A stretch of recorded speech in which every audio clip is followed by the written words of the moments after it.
10 নম্বরে দেখো কোশ্চেনে দেওয়া আছে হচ্ছে x cube minus x minus 24, এটাকে দিলাম f অফ x। এখন দেখো এখানে কত বসাইলে তোমার 0 আসবে।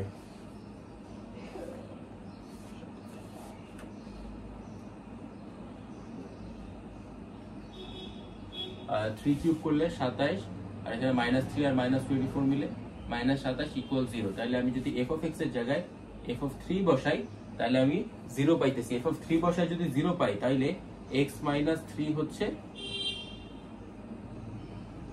উৎপাদক। এবার কি করব, আবার ওই সমীকরণ লিখব,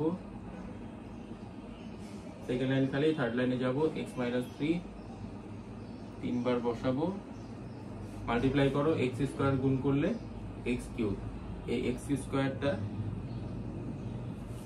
আবার -3 এর সাথে যদি গুণ হয় -3x স্কয়ার, উপরে x স্কয়ারে কিছু ছিল না, এটা আবার বাদ দিতে হবে, +3x স্কয়ার, এটার সাথে আবার গুণ করলে -9x,